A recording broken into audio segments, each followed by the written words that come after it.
शुरुआत करने वाला है वो प्रकाश का अपवर्तन। बहुत ध्यान से सुनिएगा, क्वेश्चन दिए थे, अच्छा चेक कर लेते हैं, कोई नहीं। चलिए, प्रकाश का अपवर्तन।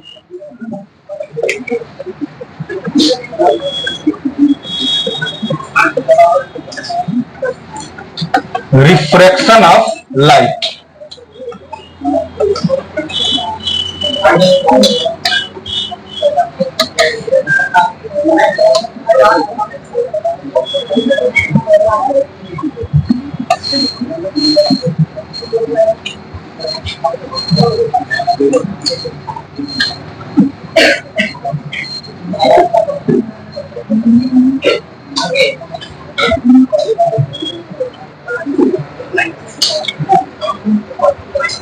ठीक है,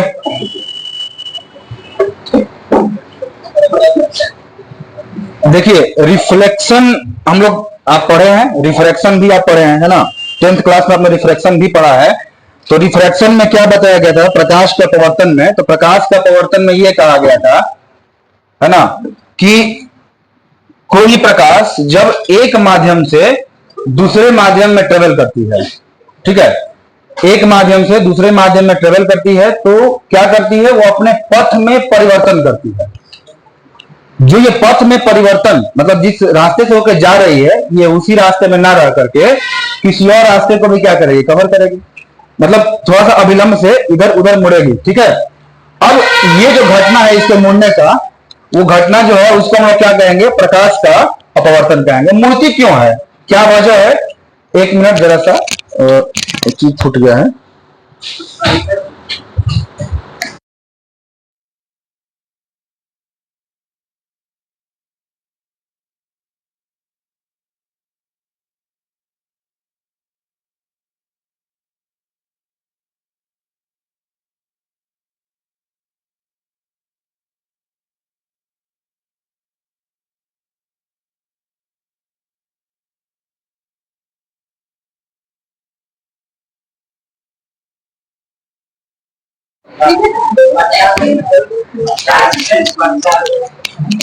तुम भी आना चाहते हो?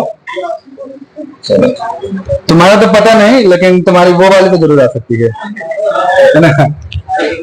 चलो, अरे नहीं है तो क्या फायदा इतना बड़ा नचनिया बनने का जो मिली ही नहीं है ना। चलो ठीक है, लिखो राहुल थोड़ा सा। अब जब नचनिया बनोगे, हीरोइन मिलवे ना करे तो मतलब क्या है? फिर लाना था तुम भाग। चलो, क्या नचनिया? चलो बढ़िया बात है, लिखिएगा अपवर्तन के लिए।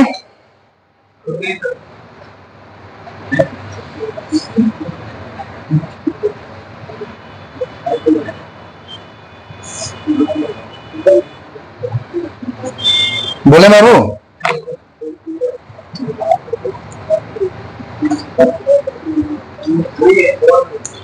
लिखिएगा जब प्रकाश एक माध्यम से दूसरे माध्यम में प्रवेश करती है, जब प्रकाश एक माध्यम से दूसरे माध्यम में प्रवेश करती है तो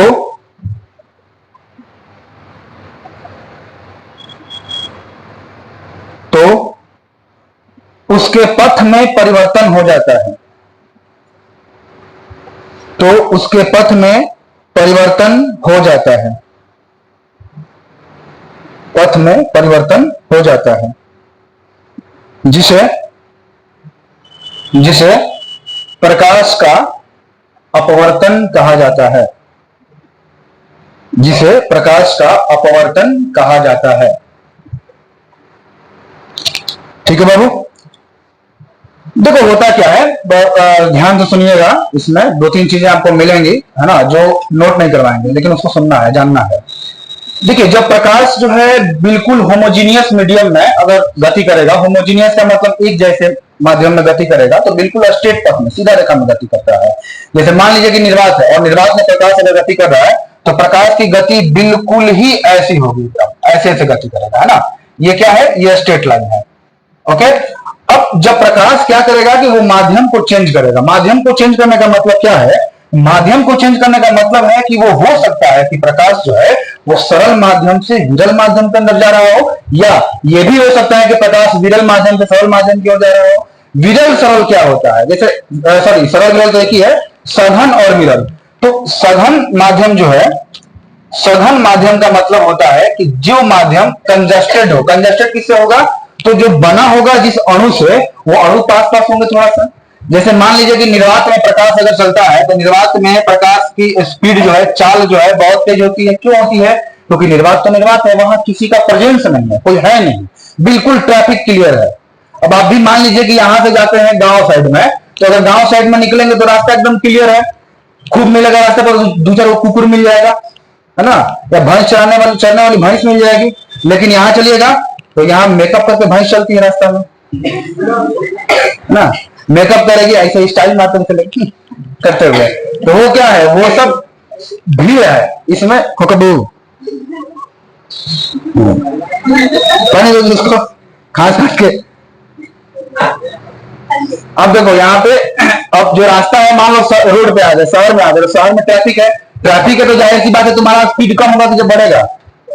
अगर लखुआ नहीं हो तो तुम्हारा स्पीड क्या होगा? कम होगा। और लखुआ है सब तो हीरोइन का देखता था घूम करके भागता है एकदम, पता नहीं तो क्या मिलता है ना।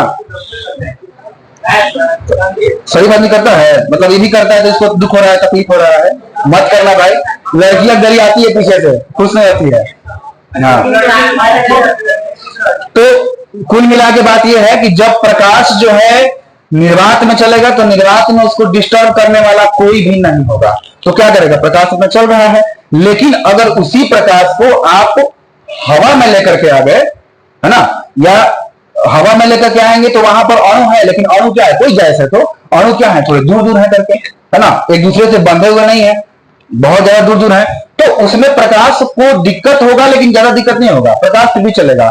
लेकिन मान लीजिए कि हवा से चल करके और वो एंटर कर रहा है शीशा में, या हवा से चल करके वो एंटर कर रहा है सपोज करिए कि पानी में, तो इस कंडीशन में क्या होगा? प्रकाश के चाल को प्रभावित किया जाएगा। कौन करेगा? तो जो पदार्थ है उस पदार्थ का अणु प्रभावित करेगा, और अणु प्रभावित करेगा तो क्या होगा? उसकी चाल जो है कम हो जाएगी। जैसे उसकी स्पीड कम होगी वो क्या करेगा? अपने पथ को मोड़ लेगा। अब मुड़ने का कैसे मोड़ता है वो? तो जैसे मान लीजिए कि आपका, मैं एक स्लैब बना रहा हूं और इस स्लैब को आप समझिए कि ये ग्लास है। मान लीजिए कि ये स्लैब है, और ये जो स्लैब है, ये मान लीजिए कि स्लैब जो है कांच है, ठीक है। और प्रकाश की जो किरण है, प्रकाश की किरण यहां से, अच्छा, इस कांच के पास अभिलंब भी होगा, मतलब कोई भी सरफेस है तो सरफेस पर तो अभिलंब होगा ना। मान लेते हैं कि ये अभिलंब है, और प्रकाश की जो किरण है चल करके यहां से आ रही है, प्रकाश की किरण ऐसे आई। अब यहां से आने के बाद, अब ये जो माध्यम ऊपर आपको दिख रहा है, ये माध्यम क्या है? ये एयर है ना। एयर मतलब वायु या हवा। ये जो वायु है ना, इसको हम लोग सरल या विरल माध्यम कहते हैं। दोनों एक ही है, कंफ्यूज मत हो जाता, सरल विरल दोनों एक है, सरल या विरल माध्यम कहते हैं। इसको हम लोग रेरर मीडियम भी कहते हैं इंग्लिश में, रेरर मीडियम। अभी हम लोग पढ़ेंगे इसके बाद रिफ्रैक्टिव इंडेक्स, तो दोनों का तुलना भी किया जाएगा, ठीक है। उसके बाद जो है, ये जो आपका ग्लास रखे हो या शीशा रखे हो, तो इसके तुलना में ये जो मीडियम है, इसको हम लोग कहेंगे ये सघन माध्यम है ना। सघन माध्यम है। सघन माध्यम का मतलब हो गया आपका डेंसर मीडियम।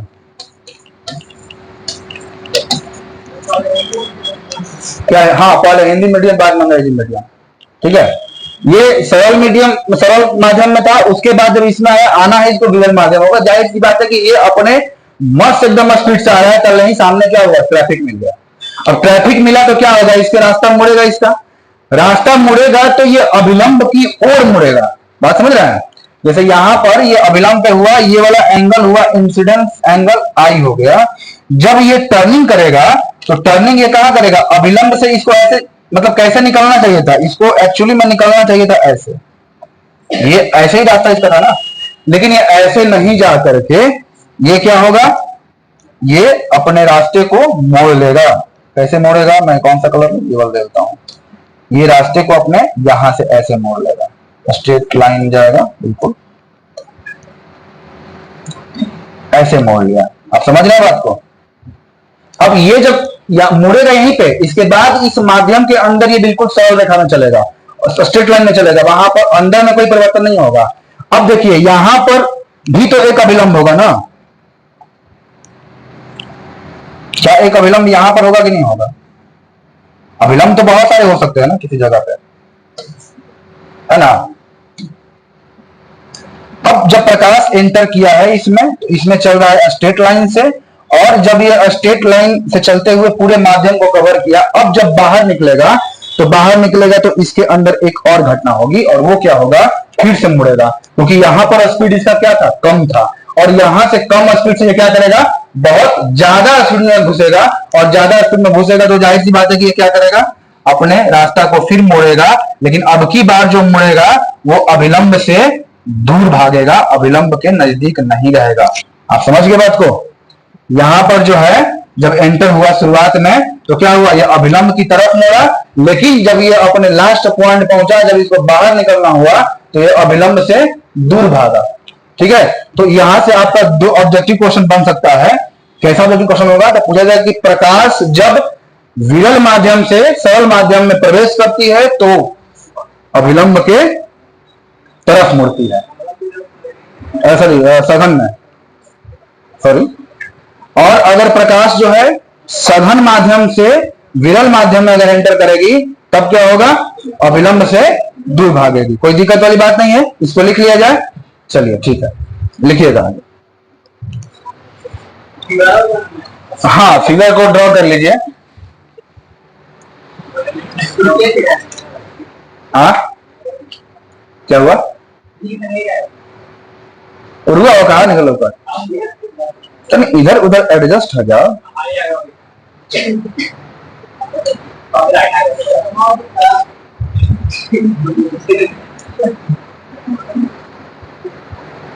थोड़ा सा एडजस्ट हो जाइए। हाँ, तो तब तक आप लोग नोट करिए और हम आ रहे हैं वापस।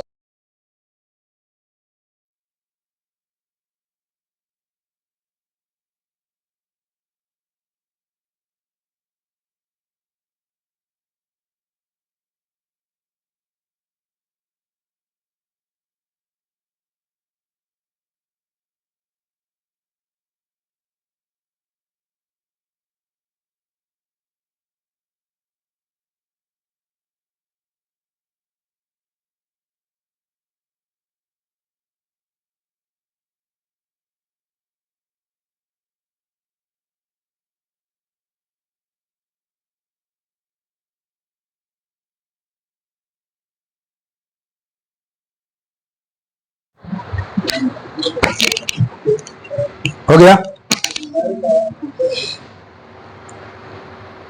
चलिए ये क्या हुआ,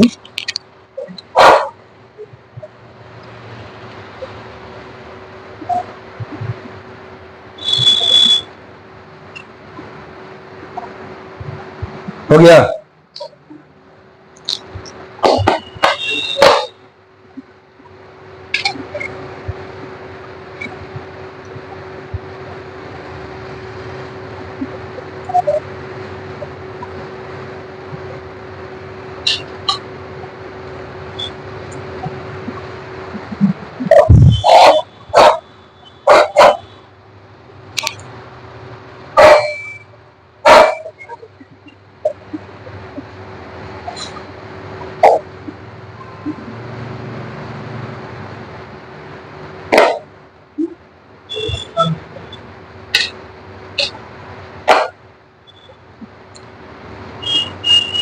ठीक है,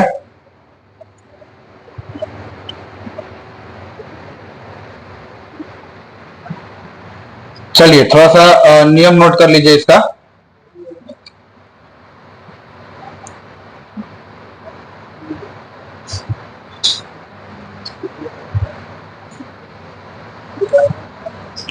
इसमें आप ये डाल लीजिएगा, अपवर्तन का नियम।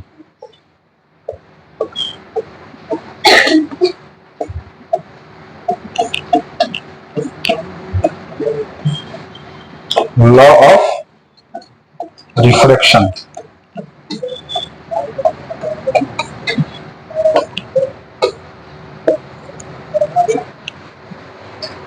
ठीक है, यहां भी दो नियम है। पहला नियम लिख लीजिएगा, फर्स्ट लॉ।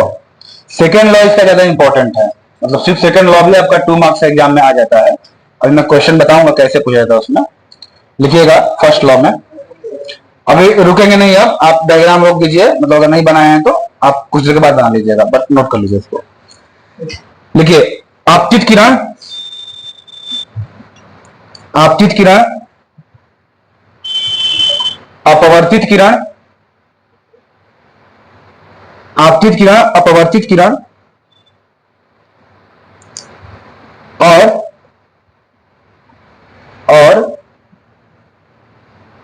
सतह पर अभिलंब, और सतह पर अभिलंब,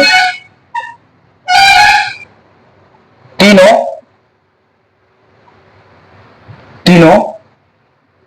एक ही बिंदु पर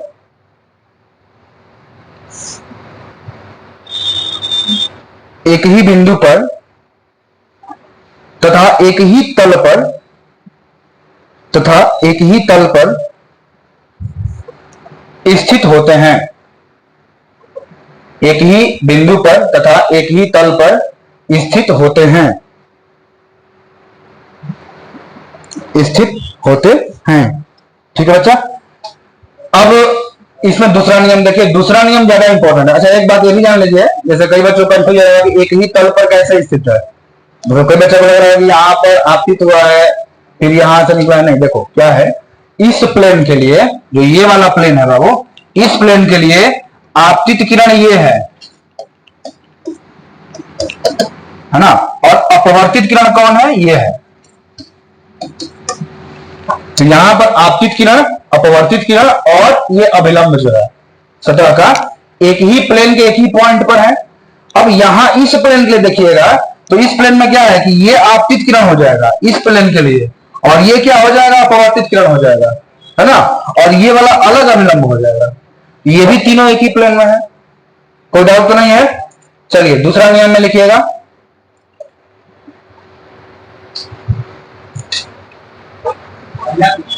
ये पहला नियम था। दूसरा नियम में चलिए,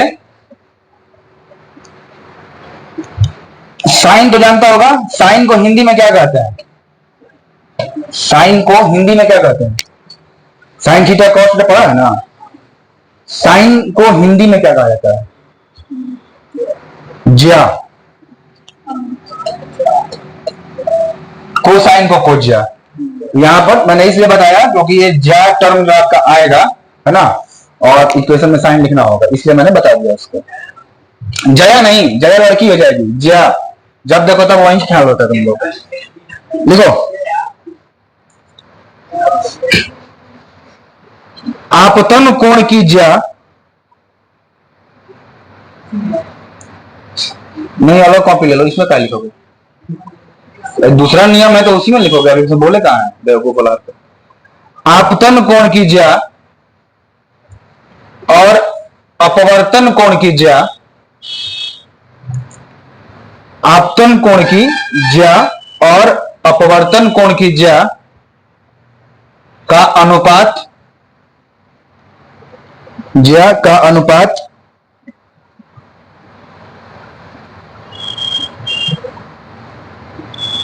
किन्हीं दो माध्यमों के लिए, किन्हीं दो माध्यमों के लिए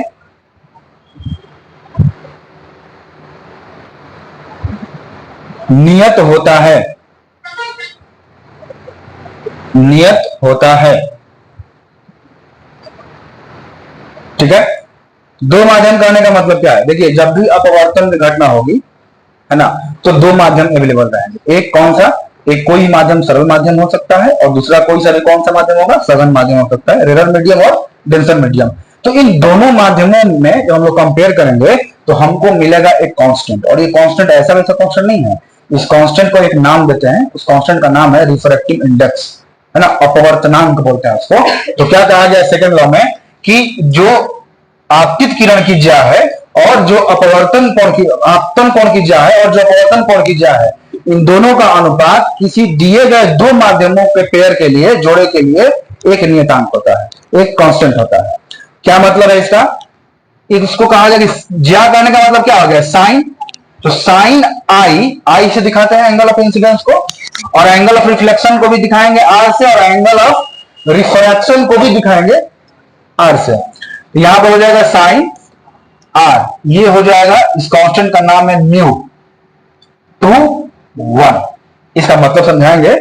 ये हो गया आपका नियम। इस नियम का एक नाम है जो आपको उसी नाम से एग्जाम किया जाता है। इस नियम को हम लोग कहते हैं स्नेल लॉ, है ना, स्नेल का नियम। स्नेल कौन थे? स्नेल को एक साइंटिस्ट थे, उन्होंने ही क्या किया था, इस नाम को दिया था। ठीक है, तो इसको हम लोग बोलते हैं स्नेल्स लॉ। आपके एग्जाम में 2 नंबर में कई बार पूछा जा चुका है कि स्नेल के नियम से क्या समझते हैं। ठीक है, तो स्नेल के नियम से क्या समझते हैं, जब भी कहेगा आपको ज्यादा कुछ नहीं करना है, सिर्फ इस स्टेटमेंट को उठा करके लिख देना है और ये वाला फॉर्मूला लिख देना है, काम आपका हो गया। कोई दिक्कत वाली बात नहीं है। चलिए इसको नोट कर लीजिए।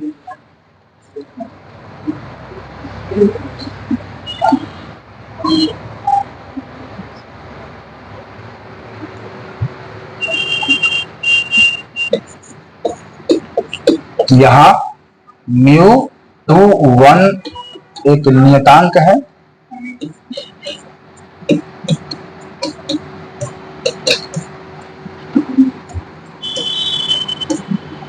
ठीक है। इसे माध्यम 2 के सापेक्ष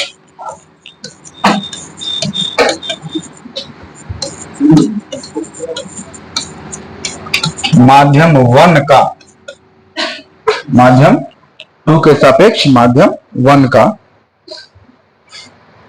नहीं उल्टा होगा, माध्यम 1 के सापेक्ष 2 का, सॉरी उल्टा हो गया, माध्यम 1 के सापेक्ष माध्यम 2 का अपवर्तनांक है। अपवर्तनांक इसका मान होता है अलग अलग माध्यम के लिए, और आगे हम लोग देखेंगे।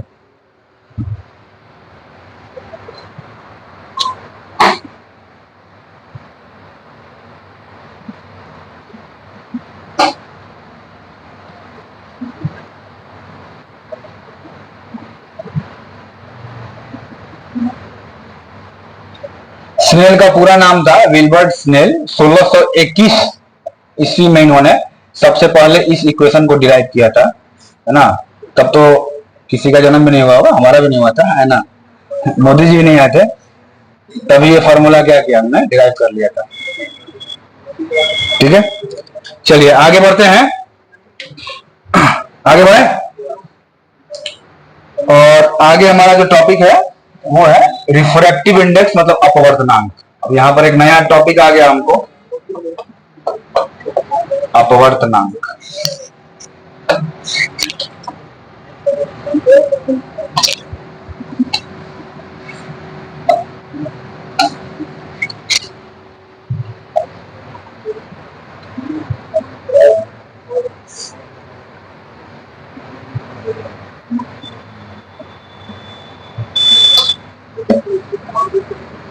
ठीक है, देखिए अपवर्तनांक जो है हमको दो तरह में, हम लोग दो पदों में हम लोग इसको क्या करते हैं, डिफाइन करते हैं। एक अपवर्तनांक जो हो जाएगा, ये एक जो इसका टर्म हो जाएगा वो हो जाएगा इसके परावर्तन और अपवर्तन के लिए, मतलब जो किरण प्रकाशिकी है ना, उसके लिए। तो किरण प्रकाशिकी में परावर्तन या अपवर्तन की घटना के लिए कौन जिम्मेदार है, कौन जिम्मेदार है, स्पीड ऑफ लाइट। तो कह देंगे कि प्रकाश के चाल के आधार पर,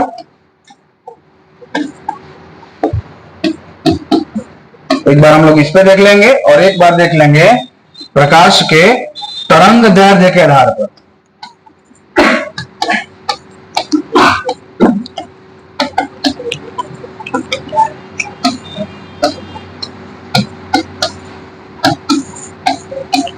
दो चीजें हैं, एक तो आपका है प्रकाश का चाल, इसके मतलब जो स्पीड है लाइट का, उसके आधार पर हम देख लेंगे उनके रेशियो से, और दूसरा तरंग के आधार पर। देखिए दोनों से क्वेश्चन आता है आपके बोर्ड एग्जाम में।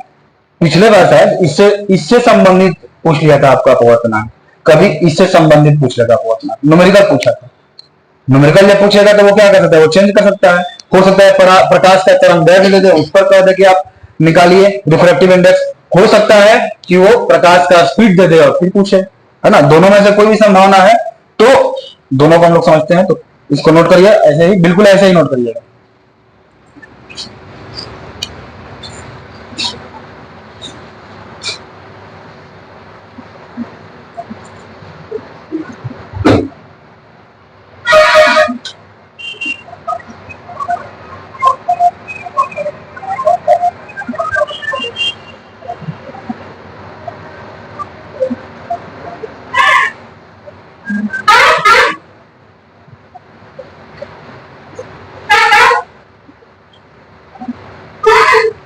ठीक है,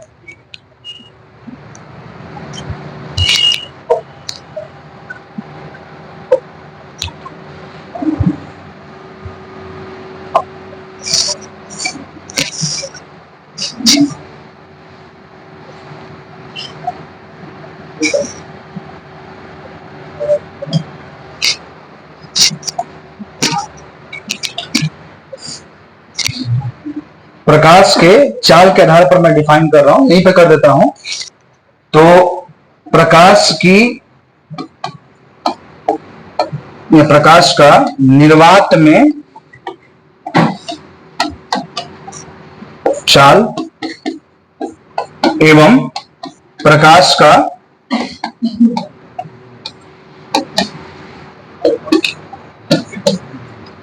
किसी माध्यम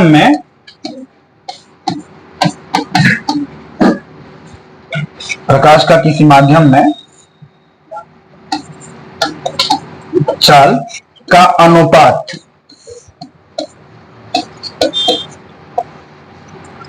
क्या हो जाएगा, अपवर्तनांक हो जाएगा। अपवर्तनांक को हम लोग किससे दिखाते हैं भाई, अभी देखे थे म्यू से दिखाते हैं।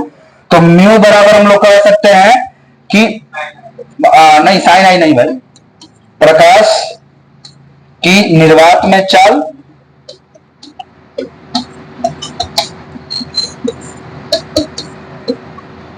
अपॉन प्रकाश की किसी माध्यम में चाल।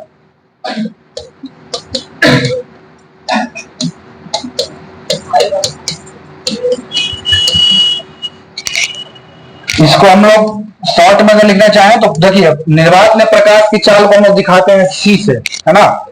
ये नहीं पता होगा जान लीजिए, पता ही होगा मेरे ख्याल से। और जब किसी माध्यम में जब चाल दिखाएंगे तो उसको दिखाएंगे वी से। तो ये हो गया आपका म्यू का एक फॉर्मूला। ये म्यू का फॉर्मूला कब है, जब प्रकाश के स्पीड के आधार पर आप रिफ्रैक्टिव इंडेक्स निकाल रहे हैं तब। अच्छा, सी का वैल्यू कांस्टेंट होता है 3 × 10⁻⁸ मीटर प्रति सेकंड। निर्वात में प्रकाश की चाल इतनी होती है, ठीक है। और माध्यम में फिर बदलेगी, वो आपको दिया रहेगा, कोई दिक्कत नहीं है। चलिए इसको नोट कर लीजिए।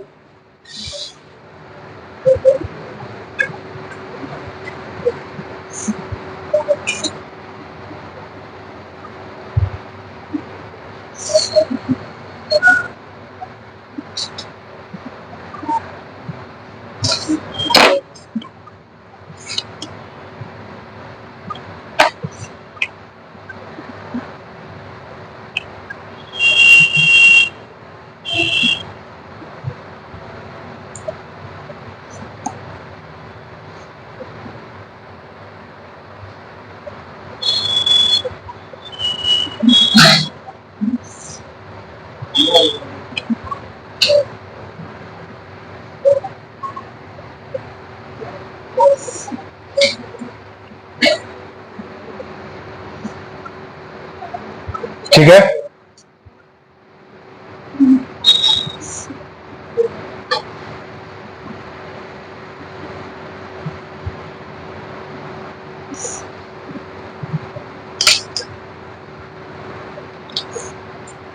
और जिया जिया देखिए ना, भैया तुम लिखी हो।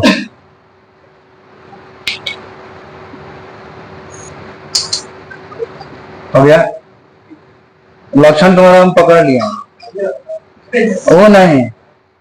अच्छा एक बात बताइएगा, अभी तक आप लोग जो है शादी विवाह में देखे होंगे, जाते होंगे तो ऐसे ऐसे कौन करता है?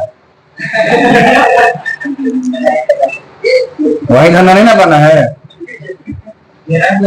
वहां पर दुल्हा दुल्हन अपना तैयार है, दुल्हन झांक रही है कोना में बैठ कर प्रैक्टिस कर रहे हैं। ठीक है, हम बाबू हमारा एक रूप महास्वरूप है, ठीक है ना, जिस रूप में देखना चाहोगे, अभी नाचने का मौका के नाचियो देंगे, पैसा दो ऐसे नाचो, 10 रुपया, 10 रुपया मतलब कमर नहीं लाएंगे हम, 10 लाख दो तब नाचेंगे। चल इधर देख गधा, मौका मिलना चाहिए तुम लोगों को बस। देखो एक बात और ध्यान दो, जब प्रकाश किसी माध्यम में से दूसरे माध्यम में चलती है तो प्रकाश की फ्रीक्वेंसी नहीं बदलती है, ये बात ध्यान रखना। पूछा गया था ये मेरे ख्याल से 2020 या 19 के कोई जनरल कंपटीशन में पूछा था, दरोगा एग्जाम में दिया था कि निम्नलिखित में से प्रकाश का क्या नहीं बदलता है, तो ध्यान रखिएगा प्रकाश का फ्रीक्वेंसी नहीं बदलता है। फ्रीक्वेंसी मतलब आवृत्ति जिसको बोलते हैं, आवृत्ति भी दिया था, चाल भी दिया था ऑप्शन में, और तरंगदैर्घ्य भी दिया था, है ना। तो प्रकाश की आवृत्ति माध्यम चेंज करने से नहीं बदलती है, क्या बदलता है? चाल बदल जाएगा। दूसरा चीज, प्रकाश का तरंगदैर्घ्य बदल जाएगा। तरंगदैर्घ्य मतलब क्या है कि जब प्रकाश, देखिए प्रकाश जब चलता है ना तो हम लोगों को प्रकाश क्या दिख रहा है कि रे के रूप में आ रही है, वैसे प्रकाश दिखता नहीं है हमको, मतलब यहां पर दिख रहा है, यहाँ से सोर्स से लाइट निकल रहा है ना। लेकिन अगर इसको आप मतलब ऐसे ही ऑब्जर्व कर लीजिए तो प्रकाश को हम देखें कि यह स्ट्रेट लाइन से निकल रहा है, लेकिन आप नहीं जानते कि प्रकाश जब निकलता है तो प्रकाश अगर इस रास्ते से आपको दिख रहा है कि आ रहा है तो सिर्फ यही प्रकाश का रास्ता नहीं है, प्रकाश बीच बीच में वेव बनाते हुए चलता है। वेव वही वाला, जैसे तालाब के किनारे बैठ जाते हो कुछ सोचते हुए, पत्थर उठाते हो, पत्थर उठा के क्या करते हो, तालाब में मारते हो, तालाब में मारोगे तो क्या होगा, बुड़ुक से बोलेगा, और वहां पर ऐसे ऐसे लहराते लहराते क्या होता है, वेव निकलता है। वैसा ही वेव इस प्रकाश के साथ भी चलता है। जब हम लोग अभी 10th चैप्टर में जाएंगे, वेव ऑप्टिक्स पढ़ेंगे, तो वहां पर इसी के बारे में पढ़ना हमको, तो वहां पर देखिएगा कि ऐसे वेव भी चलता है। वो वेव जो है, उस वेव के पास क्या होता है, अपना फ्रीक्वेंसी होता है, उस मतलब आवृत्ति होता है, और उसी वेव के पास उसका अपना तरंगदैर्घ्य होता है। हर प्रकाश का, हर कलर के प्रकाश का अपना अपना तरंगदैर्घ्य है, ठीक है ना। जैसे मान लीजिए कि अभी हम लोग इसी में देखेंगे आगे कि आकाश का रंग जो है आपको कैसा दिखता है, नीला दिखता है। क्या आकाश नीला है? कैसा है भाई? काला है। अच्छा काला है, प्रकाश की उपस्थिति में कैसा दिखता है? तो प्रकाश की उपस्थिति में, एक्चुअली में प्रकाश की उपस्थिति में हमको चलो ये दिख रहा है नीला, लेकिन वहां भी नीला हमको दिखता है। चमगादड़ देखेगा तो उसको कुछ और कलर दिखेगा। सबसे लास्ट में कौन आता है? जामुनी कलर आता है ना, जामुनी, जामुनी बैंगनी, बैंगनी। तो बैंगनी कलर का प्रकाश जो है लास्ट में प्रकीर्णन हुआ है, मतलब पढ़ेंगे प्रकीर्णन के बारे में तो वहां देखेंगे। तो आकाश एक्चुअली में हमको दिखता है बैंगनी रंग का, लेकिन हमारी आंखें बैंगनी रंग को देखने के लिए सेंसिटिव नहीं है। मार्केट में जाते हैं, सबसे पहले मार्केट में किस सब्जी पर नजर पड़ेगा? टमाटर पे कि भंटा पे? टमाटर देखा है, टमाटर लाल लाल होता है, चिकन चिकन होता है। देखो समझ गया, समुद्र का लेटवा जीव निकाल रहा है ना। अच्छा देखो बैगन जो है, बैगन कैसा होगा? बैगन बैगनी कलर का होगा, देखा होगा। हाँ कीड़ा पड़ा होगा तो भी मतलब उसमें वो मतलब कुछ कर देता है शायद, पता नहीं मिट्टी विट्टी क्या भर देता है, पता नहीं चलता है। कलर कैसे? टमाटर मान लीजिए उसमें कीड़ा पड़ गया है, मिट्टी भरने से काम चलेगा? और मिट्टी भरने उस पर लिपस्टिक लगाना पड़ेगा तभी पकड़ा जाएगा, छोड़ देगा। इतना सस्ता भी नहीं है, बात सही है। देखो लिपस्टिक बेचता है, जानता है। हाँ चलो, तो जब प्रकाश जब किसी माध्यम को चेंज करेगा तो माध्यम को चेंज करने के बाद जो प्रकाश है वो अपने आवृत्ति को नहीं बदलेगा, लेकिन बदलेगा क्या? उसका तरंग दैर्घ्य। तो यहां पर जो अपवर्तनांक है वो तरंग दैर्घ्य के आधार पर निकाला गया है। तो इसके लिए हम लोग कह देंगे कि निर्वात में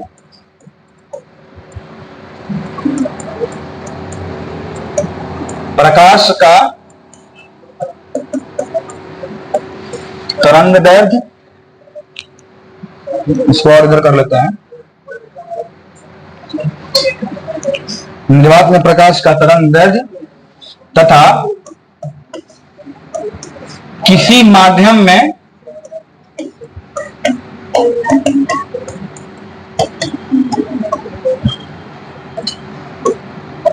प्रकाश का तरंग दैर्घ्य का अनुपात क्या हो जाएगा? अपवर्तनांक हो जाएगा, है ना। इसका फॉर्मूला जब आप लिखेंगे तो म्यू इज इक्वल टू क्या हो जाएगा? इसको क्या बोलते हैं, याद है? लेमडा।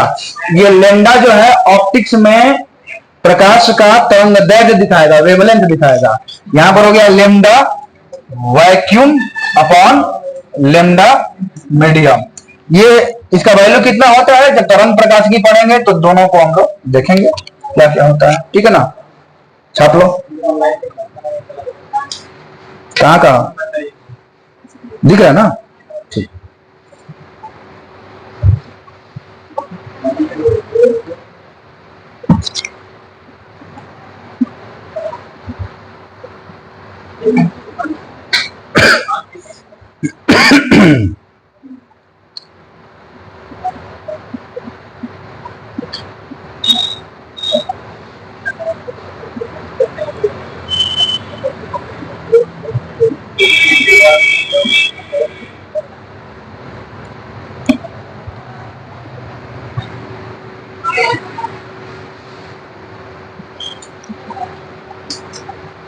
ठीक है।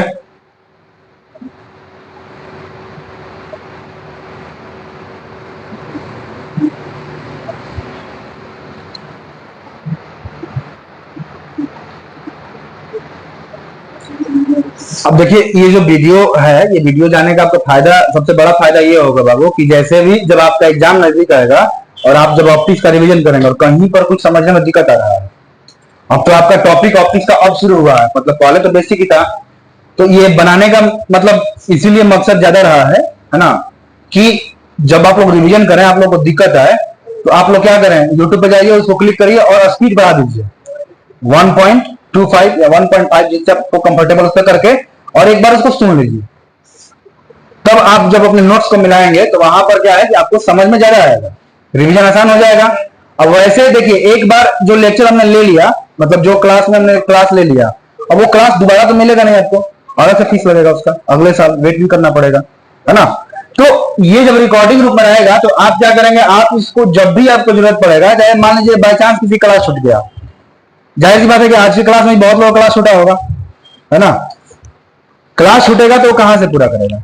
तो वो पूरा करने के लिए हमने उसको एक सोर्स प्रोवाइड करा दिया। खास करके ऑप्टिक्स में आप लोग ज्यादा जरूरी है, इंपॉर्टेंट चैप्टर है चूंकि सबसे ज्यादा, तो इसको हम लोग प्रतिदिन हम लोग एक मतलब जरूर पहले वाले बैच का या इस बैच का, तो ये बैच मेरे को ज्यादा अच्छा लगता है पहले वाले की तुलना में, क्योंकि पहले वाले में क्वेश्चंस डाउट ज्यादा होता है बच्चों को, तो क्वेश्चन क्लियर करते हैं। क्वेश्चन क्लियर कराना तो वीडियो रिकॉर्डिंग करके क्यों भेजना उसको, है ना। तो यहाँ पर क्या है, फ्लो में पढ़ाते रहते हैं, तो ये वाला ज्यादा मेरे को अच्छा लगा, इसमें जल्दी जल्दी और ज्यादा बढ़ जाएगा। तो इसीलिए इसको मतलब हमने करके आपको प्रोवाइड करा देना है। आप क्या करें, उसको अपना देखिए, रिवीजन करिए जब जरूरत पड़े। एक टर्म और है, समय हो गया, 4 मिनट टाइम है, हो जाएगा, पढ़ना है। एक टर्म और है, और आपेक्षिक अपवर्तनांक।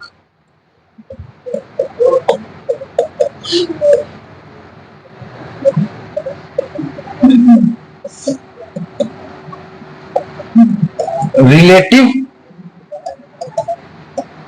Refractive index. देखिए क्या है ये। अब आपने अभी तक आपेक्षिक परावैद्युतता, आपेक्षिक चुंबकशीलता सब देखा है। आपेक्षिक का मतलब क्या बताया था हमने, जहां भी रिलेटिव टर्म आएगा, रिलेटिव कौन होता है, रिलेटिव माने रिश्तेदार, है ना। और रिश्तेदार जो है, मतलब समझने के लिए बता रहे हैं भाई, ये नहीं एग्जाम में लिखा जाओ। रिश्तेदार, रिश्ता कितने लोगों के बीच बनता है, 2 लोग कम से कम चाहिए होंगे ना, 3 भी आ जाता है आजकल, बहुत बढ़िया है, भगवान तुमको 3 वाला दे, है ना। अब यहां पर जैसे मान लो कि तुम हो और तुम्हारे मौसा जी हैं, तो मौसा जी और तुम 2 आदमी हो ना भाई। मौसा जी बनने के लिए किसी को एक और इंसान चाहिए होगा, और हमें जो कौन मौसा कहेगा, तो भाई एक बच्चा होना चाहिए ना, तब ना हमको मौसा कहेगा, नहीं तो कोई अपने से अपने को मौसा कहे तो एक अजीब सा बात है कि नहीं है। कहने का मतलब ये है कि जब भी रिलेटिव का चर्चा होगा तो रिलेटिव के मतलब जहां पर बात होगा वहां दो का होना जरूरी है। मतलब कि यहाँ पर रिफ्लेक्टिव इंडेक्स है ना, रिफ्लेक्टिव इंडेक्स है तो यहाँ पर दो माध्यम होगा, एक माध्यम 1 और एक माध्यम 2। जब इन दोनों माध्यम के बीच हम तुलना करेंगे, मतलब कि प्रकाश की किसी वन माध्यम में चाल और प्रकाश की किसी दूसरे माध्यम में चाल का अनुपात जब निकालेंगे तो ये इन दो माध्यमों के लिए आपेक्षिक अपवर्तनांक निकलेगा। ठीक है, इसको कैसे दिखाते हैं आपेक्षिक अपवर्तनांक को? आपेक्षिक अपवर्तनांक को म्यू से दिखाएंगे। म्यू तो अपवर्तनांक रही, अपेक्षिक है, दो लोगों के बीच में रिश्ता है तो 2 का रिश्ता 1 के साथ। ठीक है, 2 का रिश्ता किसके साथ? 1 के साथ। 2 1 भी हो सकता है, फिर उसका मतलब बदल जाएगा। मतलब कि पहले के तुलना में दूसरे का अपवर्तनांक, यही था ना, और दूसरे के मतलब ये ऊपर आ जाएगा, दूसरे के तुलना में पहले का अपवर्तनांक ऐसे निकलेगा। तो जब अपवर्तनांक आपको निकालना होगा तो अपवर्तनांक निकालने के लिए क्या करना है? प्रकाश की चाल का अनुपात निकालना है। और प्रकाश की चाल का अनुपात कब निकालना है? जो माध्यम दिया रहा होगा उस माध्यम के लिए निकालना है। तो लिख लीजिए इसका डेफिनेशन फटाफट, 2 मिनट में और छोड़ दे रहे हैं, लिखिएगा। माध्यम 1 में प्रकाश की चाल, माध्यम 1 में प्रकाश की चाल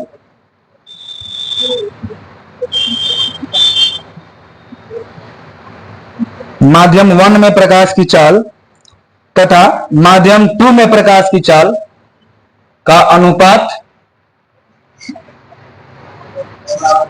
माध्यम 1 में प्रकाश की चाल तथा माध्यम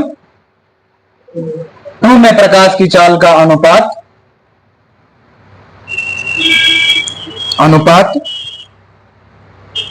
पहले माध्यम के सापेक्ष में, पहले माध्यम के सापेक्ष में दूसरा माध्यम का, पहले माध्यम के सापेक्ष में दूसरा माध्यम का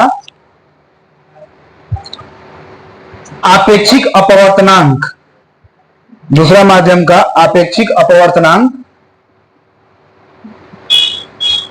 आपेक्षिक अपवर्तनांक कहा जाएगा,